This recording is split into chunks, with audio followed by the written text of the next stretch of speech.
Hi there, and welcome to the Skylight Books author reading series. If you'd like to learn more about us and our many upcoming author events, please visit skylightbooks.com, where you can browse our inventory, buy books, and join our Friends with Benefits Club. You can also follow us on Twitter, Tumblr, and Facebook. To speak to a real live bookseller like me, please call 323-660-1175. Thanks for your support, and enjoy. Please welcome Colin and Karolina. Thank you so much. Oh, I'll take it away. Yeah. So I have a book coming out July 7th, and I'm just going to read a little bit of it to get you guys excited. It's an exciting section. So it's about a aging trophy wife in Connecticut. And there's two people, two narrators. Cheryl is the trophy wife, and Teddy is her son who loves drugs. So this section is Cheryl.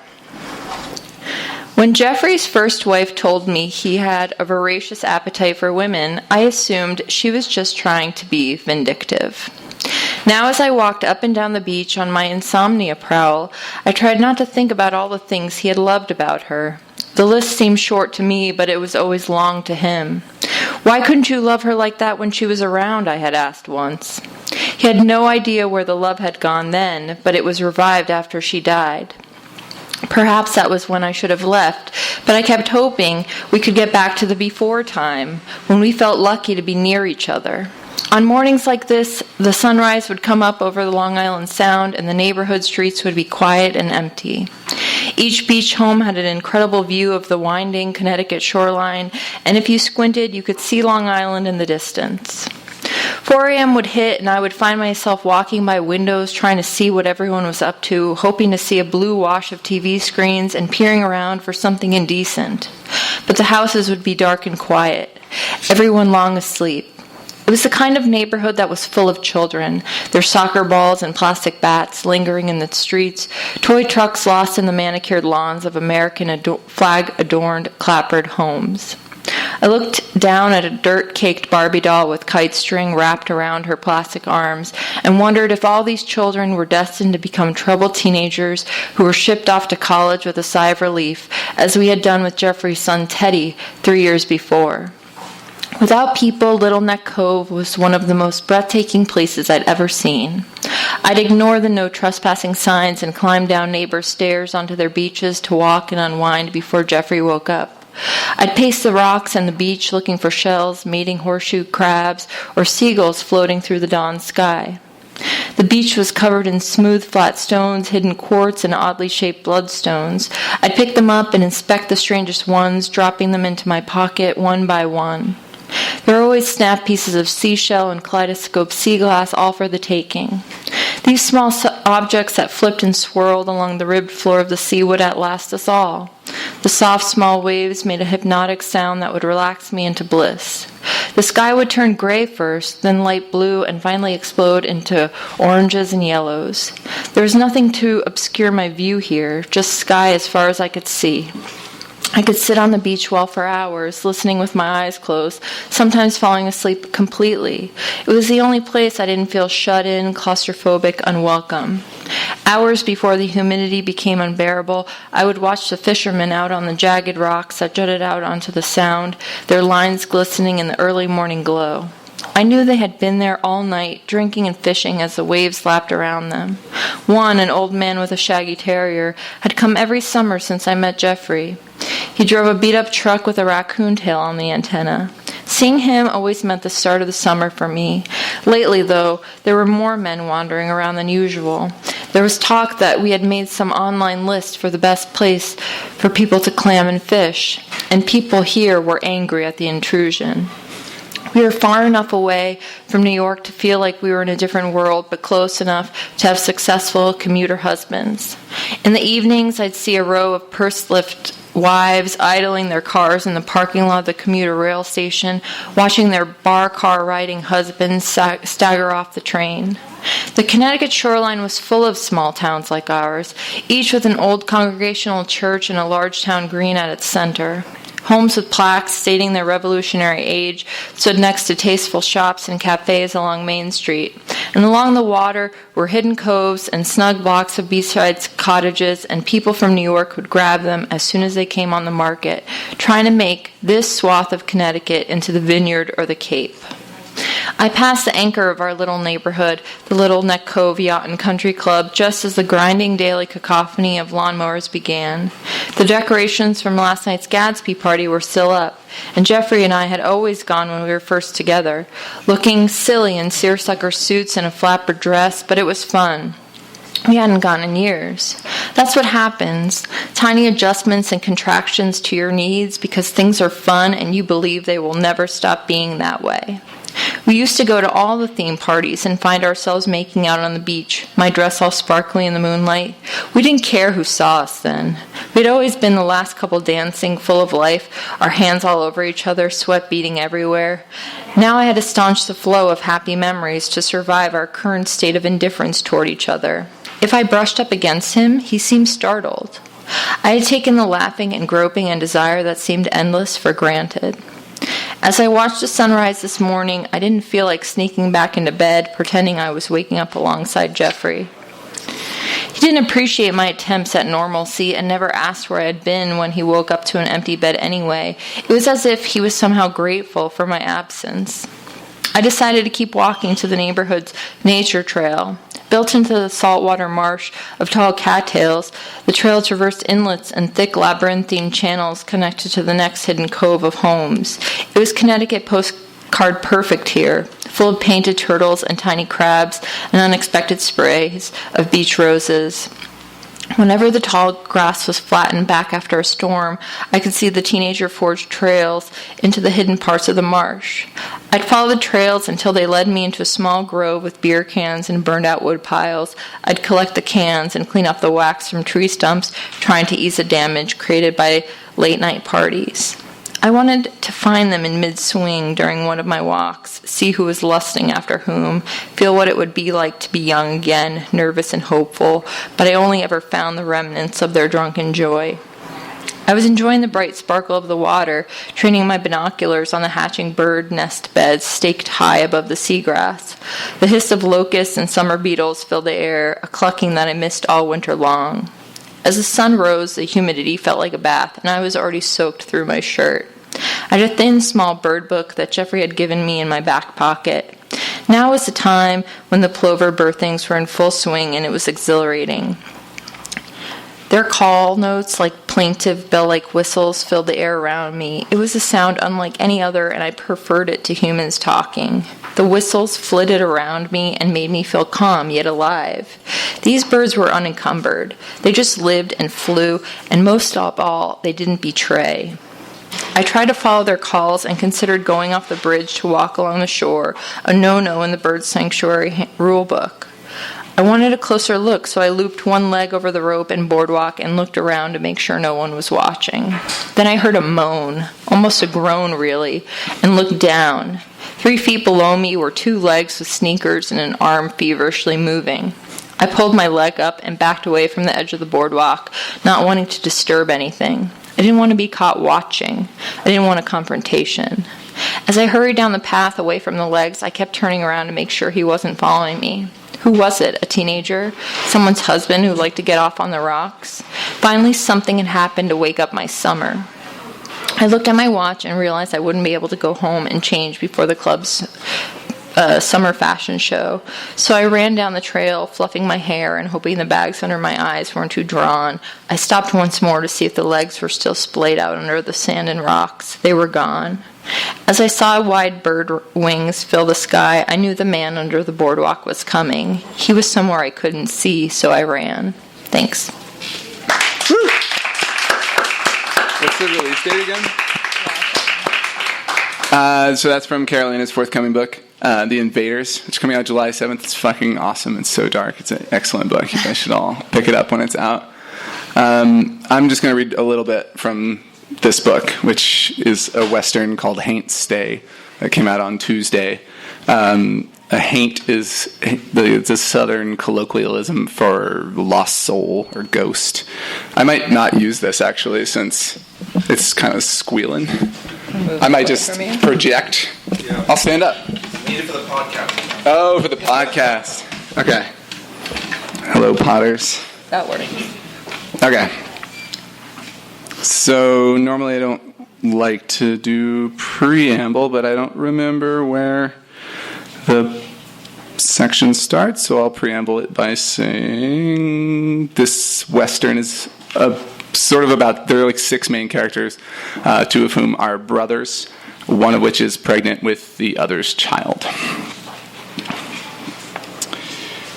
Sugar's delivery had to be overseen by several of the town's deputies, partially because the doctor had spoken out so strongly against it.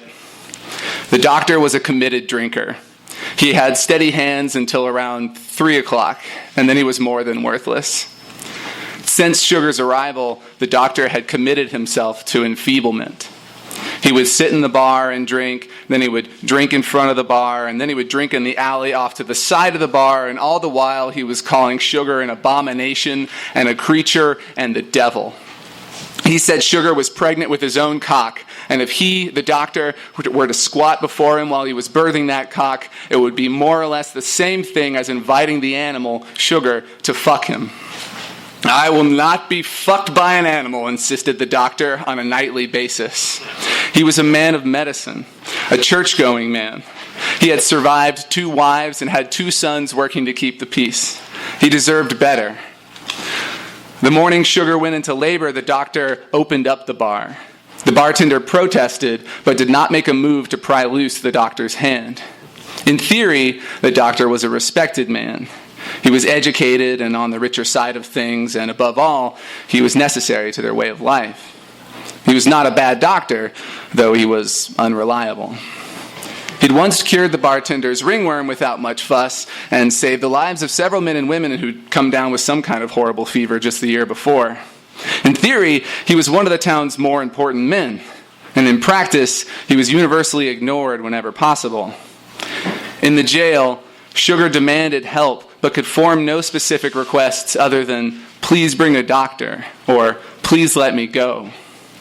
The doctor, drink in hand, held court on the porch in front of the bar. While I've never dealt in creature before this day, I can confidently say that to let this one out early, to open the cell any time within the next 3 or 4 hours would be the same as letting it loose to wreak havoc on the women and children of our good town. A beast like that won't be slowed down by something so casual as labor, at least not until it's well enough along that it's more or less immobilized by the pain and by the position its body will naturally assume. 4 men, 1 woman, and 3 children were gathered before him, pausing their daily procession in order to hear more details about what was going on in the jail and why so many deputies were assigned to its security and why the doctor himself had been so put out over the last week. Rumors were spread and the doctor was always talking, but something was different about this morning. The doctor rose and swung his bottle like a little young boy, dancing his doll across the floor. "We live and see the world progress into strange, dark places," the doctor said. "The stench of what evil is on the horizon is beyond repute. Every morning, I wake to the relief that we are still here, that there are familiar faces and friends about me. And then the horror of our situation settles in, and I feel both pity and fright at my life, at our lives, at what's to become of them. We are witnessing the de-evolution of morals into muck, the degradation of decency." "You're a doctor?" said one of the men. He was sporting a bright white hat and a long button-down shirt tucked into a snug fit of jeans. "No, I am the doctor," said the doctor. I'm going to leave it there.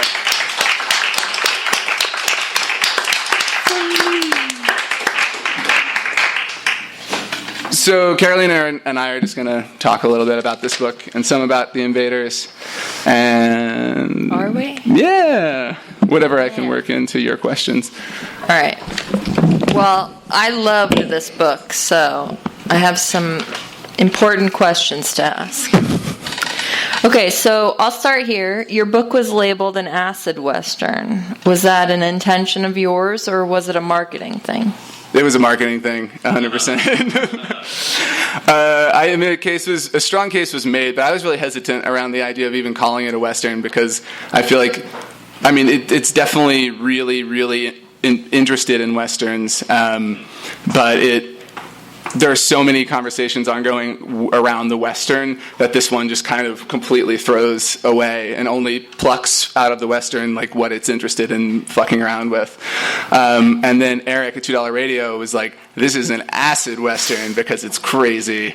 And that worked for Wurlitzer, so we'll use it for yours. And I was like, well, what did Rudy Wurlitzer think? And he's like, oh, he hated it. And I was like, well, okay, let's just do it. So we did it. Well, have you ever done acid? I've never been clear on how it works about publicly speaking about taking drugs. It's fine. It's fine? We're on a podcast. That's right, yeah. That's privately and publicly speaking about taking drugs. Yeah. I took acid one time, and I did not particularly like it. I've taken other hallucinatory drugs that I liked much more. This one, acid, I felt like was a very... it was too lucid of a trip for me. Even though I was seeing all this crazy shit, I was like, it's because you're on acid. I want to forget that I'm on a drug. That's why alcohol is sort of preferred. That's funny because I only took acid once as well, and it was horrible. And I kept saying, when am I going to stop being on acid? Yeah, it lasts for fucking ever. That's the other thing. Yeah.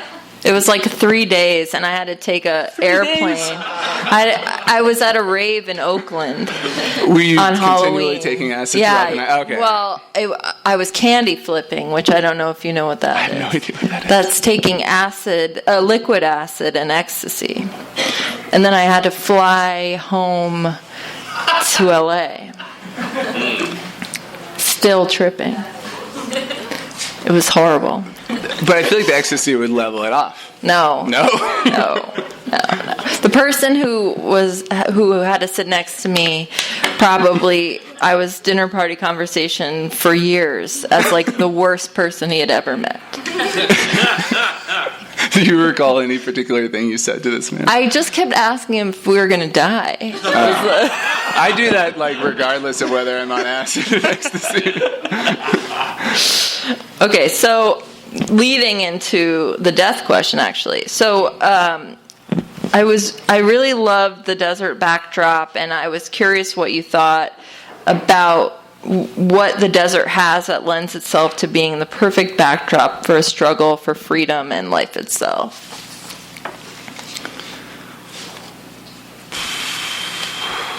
Well, it's very hard to survive in the desert. I don't know if we've all spent some time there. Most of the characters who wind up in the desert in this book, so there's sort of three main locations in the book. There's the woods, there's town, and there's the desert. And everybody who winds up in the desert is kind of trapped there for one reason or another. And so their whole situation is largely one of how to survive and then what you think about when all there is, all right, so I figured out how to survive, and now I have like my mind and the sun and the heat, and that's it. And hopefully a town somewhere on the horizon. And maybe potentially a town somewhere on the horizon. So there's that hope of of how to get somewhere. Although this character keeps kind of zigging and zagging and deciding he's going to die and then deciding he's not going to die. Don't worry, other parts break into this. So he's trapped, but there's other characters doing shit. Everyone's trapped, but everyone's excited to kill. Yeah. Excited? Do you feel like excited? No, I don't. I'm just joking. It's not excited to kill, but it's like this ongoing struggle for survival, and whoever's in the way of that quest for survival, has to be eradicated.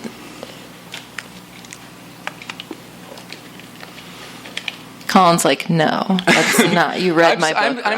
I'm dealing with reader reaction? With the reader reality, or reader reaction, which is that, like, when I wrote this book, I was like, oh, okay, there's some violent scenes, whatever, but mainly it's about, like, these people sort of, like, loving each other and, like, you know, figuring out a way to live. And then we did this book launch in San Francisco where 13 people, like, read sections of the book and then just retold what they remembered, and everybody there was like, so then a shitload of people die, and one main character gets murdered gruesomely by someone they cared about, and then next, you know. No, I was like, holy God, what people did I write? bake bread, there's a there's some baby bread baking. born, Yeah. there's a lot of wonderful things that happen in this book. Thank you. I found it very heartwarming at the end, actually. I felt like, you know, there was violence, but I felt sort of like, I actually left the book with feeling hope, which I thought was interesting. It didn't feel bleak to me at all. I felt like the time felt really real to me, and I was putting myself in the shoes of your characters and thinking, like, how would I survive? How would I survive a snowstorm? How would I survive an empty town? How would I, you know, who would I end up with if there were a town full of bandits and I knew I had to survive? You know, so it's a very hopeful book, guys. Yeah. Well, okay, so you grew up in Texas, right? Mm-hmm. How do you think growing up in Texas informed the kind of stories you tell? In terms of, like, landscape? Because I was really excited about this book because it's not about, like, East Coast or West Coast. I think what you were writing about was a time period and also a world that I don't see in novels that often right now, contemporary fiction. Seems fair. I mean, I think it brings, like, so I grew up in Texas, like, I left when I was 18, and went to New York. But I lived in a town called Denton, Texas, which is, like, a small town, but it's not, like, a Texas town. It's, like, a college town. So there's a lot of Texan things, but it's not, you know, I wasn't in, like, Paris, like, Dancer, Texas, or whatever.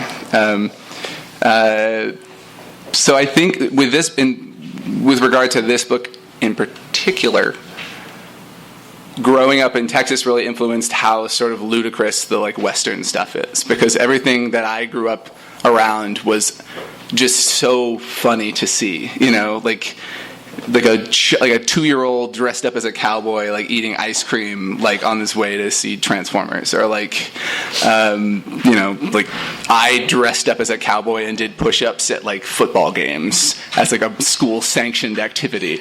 And there was like, why are we wearing boots? There's absolutely no reason for anybody here to be wearing boots. I'm too fucking tall to be wearing boots. It makes me look like a monster. And so, like, all, like, the sort of humor in the book, I think, comes from challenging the sort of, like, the things that most Westerns take very seriously.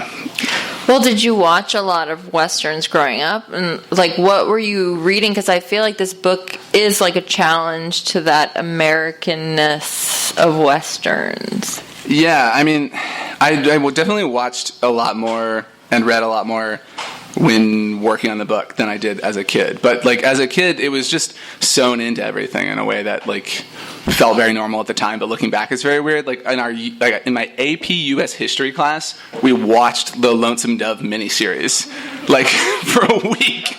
It's just like, that's this what is we all did. you need to know. Needless to say, I didn't do particularly well on my AP US history test. Okay, so you have this trick in the book of having the traditional good guys not being very good, one of which is the doctor that you read an excerpt of. But the brothers, Brooke and Sugar, are pretty ruthless, but I was pulling for them. So I was curious, like, how you went about building empathy, and were you conscious of trying to make them empathetic, or did it just happen?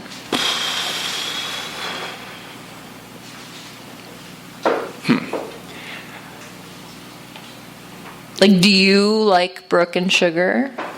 Yeah, you want totally. them. I like everybody in the book, Yeah, but okay. like, and they do horrible things. But basically, like, I guess the reason I paused there is just the book is really, like, every time there was a character who I thought was, like, too good or, like, too, you know, like, sort of easy to side with, I just for some reason felt compelled to like fuck their life up through their own decision. You know, like basically everybody does something awful at some point, and all of the awful people get to do something good or like at some point, because it was.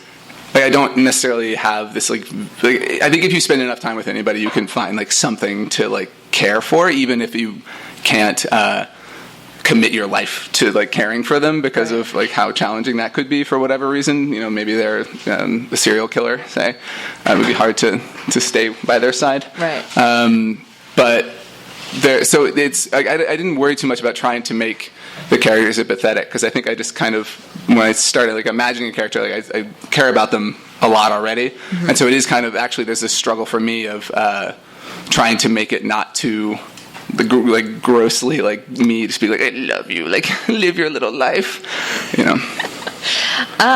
So one of the themes that I found in the book was passing. And I saw that through Sugar. And I was curious if you want to talk about Sugar at all, or if you want to save it for the reader to find out about Sugar. But I was just curious why you find it alluring to write about people who are not themselves. People who are not themselves.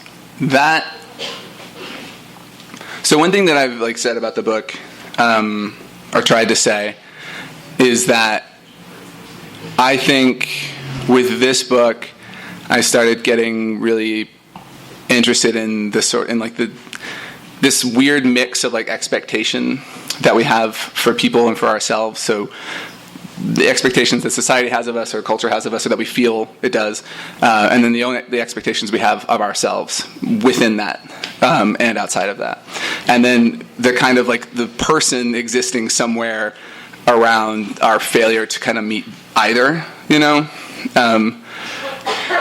and that being like a source of like great pain, but also like it can be a source of like great triumph if you can like acknowledge that and like accept that. Not that I have ever accepted that. I still am like striving for a personhood. With Sugar, like Sugar is not concerned with his identity, you know, like Sugar's just living his life, and he's always lived his life the way he has, and so is Brooke, and like that's just their thing. They encounter a lot of people who don't know how to classify them, don't know what to think about them, try to say all kinds of things about them and make all kinds of like assumptions about them, and it never works.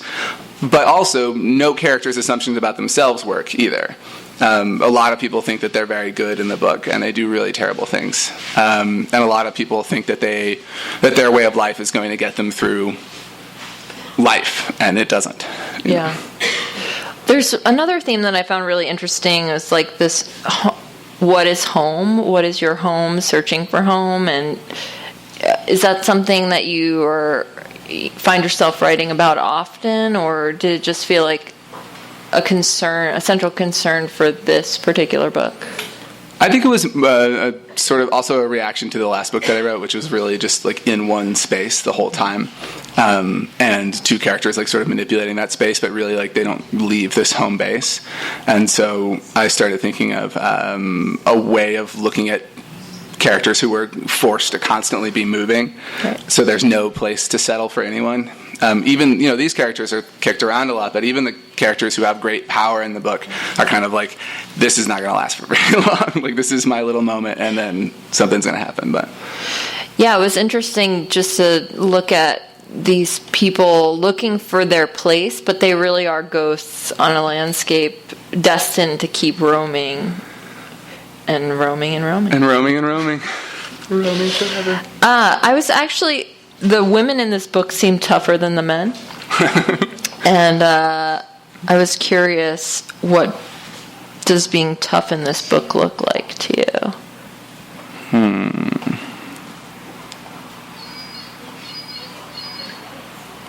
Well, I mean, I guess there's two answers. One is that there's like the idea of tough, and there are a lot of characters who have this idea that they're tough, and they're really not that tough. They're pretty weak, and they fail in a lot of ways, and that's fine too. But then a thing that the female characters do, I guess we're talking primarily about Martha and Mary, is that Martha has allegiances that a lot of the other characters don't, and so she protects people, and she does anything she can to protect them, and she doesn't she's not too concerned about herself, except for sort of like when they're safe. Mary was raised by Martha, and so Mary's idea is that the world is not so bad, and like there's people who protect you. There are things to look forward to, and a lot of the other characters don't have that. So Mary's thick-skinned in the sense of, well, if something bad happens, that's just that thing, and then they have a resilience the men don't really have. Brooke and Sugar have some resilience. They do. Everyone has resilience. They have to in the book. But it was interesting to me that they weren't necessarily looked at as being like the tough people, but they took the least shit of anybody, I feel like. Brooke and Sugar? No, Martha and Mary. Yeah. It's true. Well, yeah. You're welcome. Okay, so this is my last question, and then we'll open it up to people who have questions. So I think you have a really interesting publication history, and I was curious. It's been indie. I was curious if you were going after big publishers, or if you felt like, I really love indie publishing and what's going on in indie publishing, and I want to stick there because their publishing is interesting stuff. We've talked about this before, sort of the parameters of what you can do with big publishers versus indie publishers. Yeah, I mean, it's hard to say because I've never been presented a huge contract by a big publisher and then turned it down.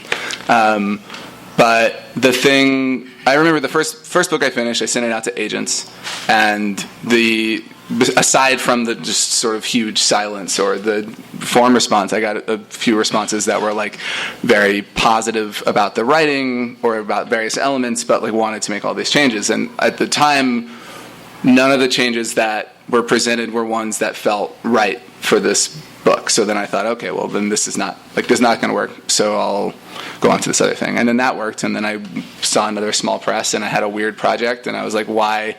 My experience was, if it's weird, we're going to try and make it less weird, or a little having an identifiably good quality, or an identifiably sellable. But I don't know. Maybe that's not always sales, but it's something that they're comfortable with. Right.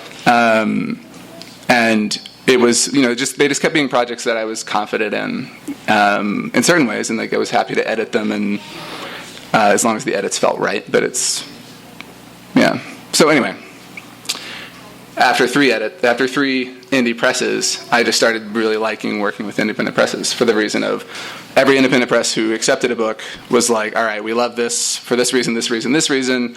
Let's do this. Let's work on this project together. And that's always been my kind of what's attracted me most is just collaboration to the point as far as you can on whatever project it is. And just sort of mutual support. And I feel like indie presses, at least the ones I've worked with, I mean, there's so many, and they all do things so differently, that the ones that's $2 Radio, Lafigues, Sport Press are all really distinct personalities, and they bring that personality to a conversation that you get to have with them, and then put out a book together and see what the hell happens with it. Cool. So... Oh, no. But now I want to ask you about The Invaders. Because you did a book with $2 Radio, and then I feel like you've gone up. Regan Arts is a slightly larger press. So what are you looking for when you made that transition? Rather than just doing another novel with $2 Radio, what was your thinking? Well, I love $2 Radio so much, but I just felt like the book that I was writing didn't feel like a $2 Radio book. Yeah. I think they're really...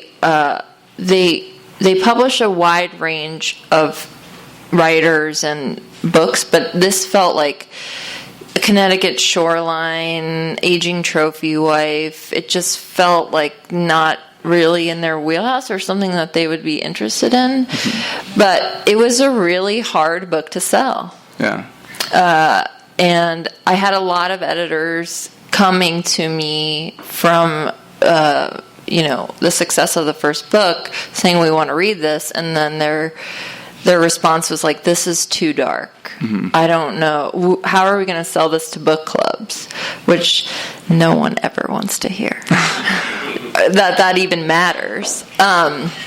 So I think it took like a year or so to sell it, and Reichardt actually appreciated the darkness, which I thought was amazing, because this was my mainstream book. Yeah. And then I was hearing like, no, my God, the stuff that's happening in this book, like, no way. But that's what, like, see, this is what, yeah.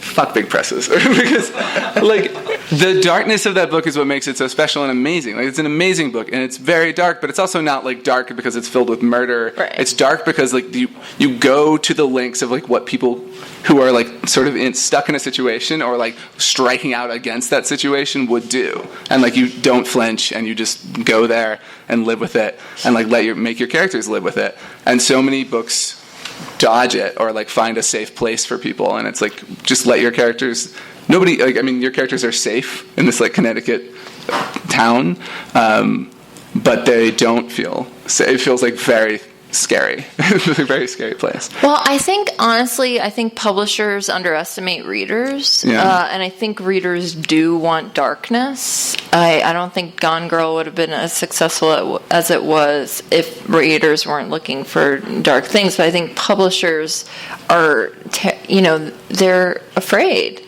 They want to make their money back. They don't want to offend anybody. My mom told me, as my mom always tells me, she told me with my first book, this just might not be for everyone. And with this book...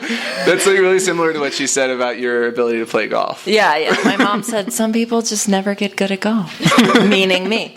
But, she said with this book, you're going to upset some people, and you just have to live with it. And that's sort of my mentality now. It's like, all right, it's not going to be for everybody, but hopefully some people, it resonates with some people. Yeah, bringing up Gone Girl made me think of how there's this scene in the book that's like particularly dark, where she, not to ruin it for everybody here, but I'm going to go ahead and ruin it, where she like cuts herself to draw blood, to like put blood on the crime scene, and when they adapt it into a film, she just like gets blood somewhere. Like, she doesn't, and that was the most difficult moment for me, but it also made it feel like the most present, like, it was the most present moment I had with the book. I was like, this is, like, really real, and it really hurts to read this, whereas I didn't care for that book outside, like, that much. And then they made it into this shitty Hollywood movie. She went to the blood bank. She went to the blood bank. I just went and bought some blood, It's like, that's it. From a poor graduate student selling plasma to pay back her student loans. Oh, that was terrible.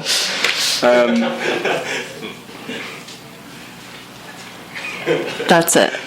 No. I didn't prepare any questions, but I have all of these questions that I want to ask you. So, and maybe this is too personal, but you tell me, with a signal that no one else, everybody close your eyes. Just in that moment of like trying to sell a book, where you're like, this is real, like, I love this project, and it has this darkness, and people are telling me it's too dark. How did you stick with the darkness? What in you was like, I will not edit this out. I will like stick with these guns and go for it. I mean, I don't know how to be anybody but who I am. Yeah. And I don't know how to write anything besides what I write. Like, I remember in one of my first writing classes, when I was in 9th grade, I wrote this crazy story, and my professor was like, maybe you should try to write something happy. And so I went and was like, okay, I gotta do this. And like, I wrote a poem about how beautiful the flowers are and how buzzy the bumblebees were and whatever. And he read it and he was like, this is garbage, and don't ever do that again. And so, as a 9th grader, I wrote this story that had like not 1 but 3 rapes in it, because I was going for the gold, So luckily I've come to a place of not doing that. But I know my limitations, and they are, I can't write something happy-go-lucky. I'm writing a book about miracles right now, which I'm trying. Collaboration with ICP. Yeah. I'm trying to go a little more hopeful, but it's me hopeful, so it's still going to be dark. Is that what attracted you to writing about like a Connecticut community of like wealthy people whose lives are so like perfect, but then just like sort of destroying it? You know, I grew up in Connecticut, and I grew up in like a wealthy town. I was not, our family, we weren't wealthy, but we were surrounded by all this wealth, and I just remember seeing the women of this town give up a lot for that wealth. And it made me realize, like, if you marry for money, you completely give up your agency because you stop working, and then your husband can basically do whatever he wants, which was happening. And these women who hadn't worked in 20 years and were aging, their husbands were cheating on them, and they were trapped. Because if they left them, they were giving up their spot in a country club, they were giving up their home, they were giving up their whole social life. So that's why I wanted to write the book, as sort of this ode to those women, to really say, like, this is what we give up for this life. That really makes me want to ask you about the end of the book, but no. I don't want to give away the end. I'll ask a question that is more generously about the end, I'll say. Okay. So you recently wrote this pretty awesome essay for Refinery 29, is that what it's called? About like crystal meditation. And in that essay you say that one meditation helped you discover the ending, or helped you sort out the ending of the book. Yeah. And I was wondering if you could talk about that briefly. Yeah, so with Twin Palms, a lot of people said, like, I captured a sense of smell, which I've really been thinking about. And with this book, Invaders, I also wanted to have like a sensory experience. But through going to the Integratron in Joshua Tree and that like reverberation of sound, I left there really thinking about how sound worked in my book, and I realized I wasn't taking the opportunities that I should have been. So then I went back and added a layer of sound. So that's how I figured it out. So we'll leave it there. Yeah, I'll leave it there. Cool. Okay, so we could do some audience questions if you guys have any for either of us. Or we could just go to the bar. Could you riff more on when you added a layer of sound? Well, I was thinking about what my characters would have heard during this situation at the end of the book, and I realized I completely ignored what they would have been hearing, and so I started thinking about what would a person hear, you know, in this situation, what's alive and around you and happening outside of the body of these characters, which I think so I do crystal meditation often, and that can often be an out-of-body experience where you're thinking beyond yourself about your surroundings, and I think it's kind of an amazing thing that writers should do, because you start thinking about other senses, especially when you're writing from first person. You're so in your head that your characters sometimes don't think about everything around them. And so I've been working hard in my own life to think about the world outside of my own head. So. Omniscient point of view, or? No, it's still first person, but just pulling in the experience of the world outside of, like, this is how I feel about what's happening, you know. Nobody likes the omniscient point of view anymore, so I find it really interesting how people... That's my third book, though. It's all omniscient. I better rewrite it. This is the miracle one. Yeah, miracle book, yeah. So, it's my first time writing third person. Omniscient, yeah. Nobody likes to do it. Are you liking doing it? I do, because so this miracle book, I feel like God in my own miracle book. It's pretty awesome. I guess like a miracle book is the place for it. Yeah. You know? Like, now you are gonna fall over. don't think I like you anymore. That's what I just did on every page of this book. Okay, so do you know Spellbound Sky? It's in Silver Lake, and they sell crystals, but there's a woman named Jessica Snow who is a guided meditation, she does guided meditation. So depending on what's happening in the world, the guys at Spellbound Sky and Jessica will pick a crystal to help you. So right now Mercury's in retrograde, so everyone's having a hard time, and they pick crystals every Friday that will help you get, like, it's almost over. So I think they did hematite. So last hurdle. So you hold your crystal, and Jessica Snow takes you through this amazing guided meditation where essentially all the sludge that's been keeping you down and like fucking you up, she gets you to sort of filter it out, and then you run through visions that she comes up with, and she's an incredible writer. Like, her guided meditations are so beautiful, and everybody after the hour is up is like glowing and freaking out because of what you see. I did one today, not with her. I was telling them I was like loopy when I got here. It was 4 hours, and we were doing meditation with a pyramid quartz crystal, and she was having us look at each side of the pyramid, and we would have to think about what was being reflected back to us and what that meant. So you have no control over what you're seeing, but then you think about what it means, like what you're seeing, what it means. So, What's the meditation leader's name? Jessica Snow. She has online meditations too that you could do by yourself.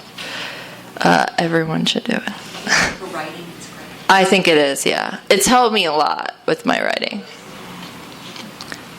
Welcome to LA. Question in the back? No? Okay. Yeah. Thank you. Zoe, why don't you have a question? I know what I saw. I think I anyway. We're talking I about. have a question. If nobody else has a question. All right. Yeah. So, you mentioned Gone Girl, and you've got this like psychotic, strong woman lead. And it's interesting how Hollywood, goes for sexy, psychotic, strong lead. And I'm just wondering if you guys have pictures of different kinds of heroines that may not follow the formula. Or what kind of heroine would you guys like to see? I mean, I'm feeling like I'm not seeing interesting stuff out there. I'm seeing sex on lots of different levels. Nothing really real. Oh, so like heroines divorced of their sexuality. Right, of their value. Or like just heroines who are maybe sexy in any other way than this like one particular vein of sexiness that's just like completely, they're always like, we need a sexy heroine, and they always are like this, It's just like, if we could do anything else, I'm very comfortable being attracted to my heroines, but they don't, like, there's a lot of attractive people and a lot of things that are like different kinds of things that are attractive about people. None of these characters in this book are attractive.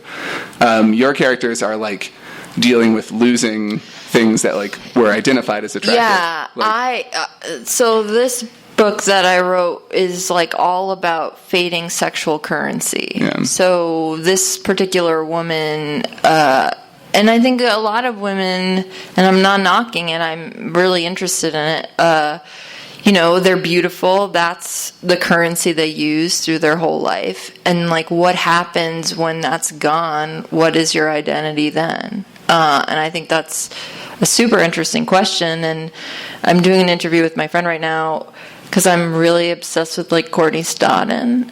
And Google her.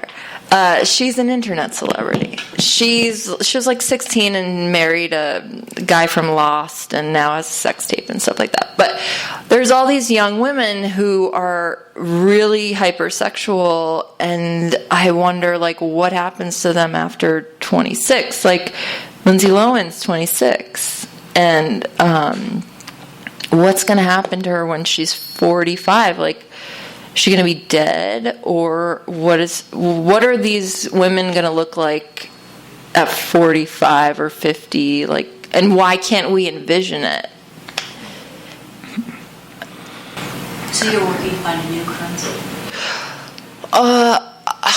I think that we don't need to worry about our sexual currency as much as we do.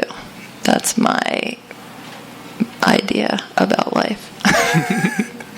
I think we should be worried about other stuff, how smart we are, how, the things that we do for other people, and not just like, I'm a bit crass when I talk about it, but it's like all boils down to now, like, who's fuckable, and if you're not, you don't matter. So I'm more interested in everybody else. That's why I like it. Oh, thanks. I really like hearing what you said too. Thank you. I mean, I think from the perspective of like trying to make a thing, like you're looking for things that can be compelling, like something to like that would get someone who's paying attention to it, like reward them for paying attention to it in some way or keep them invested. And like the easiest thing to do is to present them with something that they want or like you think that they want. And so like sex is just like a shorthand for compelling. It's not really that compelling. Like you can't really follow it that far. I mean, sex is amazing and awesome, but like someone who's just sexy, like that fades really quick. Be it through living or be it through you're just like looking at a picture and you're like, I'm no longer interested in looking at this picture. So when you're trying to make a project that it isn't like, it's a good exercise for us all to think about, like how do I avoid shorthands, the compelling shorthands for compelling. I don't want it to be just this thing that I know is going to work. Like what else can I do? And I think that's a lot of the work that really sticks around is the work that like answers this question in a unique way. Good answer. Yeah. So you're such a spirited reader. I was wondering, if this part of your process, do you read out loud as you're writing? Yeah, for sure. You do? Mm-hmm. You're a really good reader. Not as I'm writing, but thank you. You're also a very good reader. But you're very spirited. That's the perfect word for you. Yeah. Yeah, I mean, I think with the first couple books I didn't read everything aloud, but then I went on like a tour with the second book, and whenever I found work that like I could read out loud, like that, like there was certain work that I read that I was like, this is like this is like nothing here. Like I like reading it, but like in terms of like why would I present this to anyone in a public way? It just started making me think about, all right, how to write work that like can be presented, that like has that connection when it's read aloud. So now I read everything aloud, but it comes after the draft. So it's like write it and then read it aloud, and like does it work aloud and editing aloud. To the audience or to yourself? To myself. It's really interesting. I haven't thought about that. But then I notice like at readings, if something's not funny, it doesn't go. That's another. I mean, that's a pitfall of this practice. Like you don't like it's another shorthand for compelling. It's funny, and it's like you see so many readings where people. Like I saw a guy just put his book down and do stand-up comedy at a reading really recently, and it was hilarious. But I was like, is that what we have to do? Like, yeah, perform. Yeah. I should have read the sad section. Instead, I read the funny section. Then I could speak to it better. But yeah, it's true. Is that because drama doesn't pay off? I think it's hard to follow. I think when you have like a long reading that feels like I don't really know what's going on. I'm supposed to be paying attention, but there's all this other stuff happening. I'm zoned out. But I think if if people start hearing other people laughing, then they tune in, and it just seems easier to read. The last book, there aren't that many funny parts, but I found myself only reading funny parts, which was false advertising for the book. It seems that if you look behind you, that's actually a television there, and that it seems to be used in more people's readings. I've noticed that people are doing presentations. Oh, really? Showing videos along with their work now. That seems to be this thing, so that addition to the reading, you've got to have all Dance. film. You've got a whole, to do things like that. So it's this really interesting sort of morphing that's going on. So, Got to sell those books. but thank you so much. Thank you so much. Thank you all for coming. And thank you to Carolina. Colin. You've been listening to the Skylight Books author reading series. Don't forget, you can listen to this and all of our other great podcasts at skylightbooks.com. Thanks again for stopping by, and we hope to see you soon.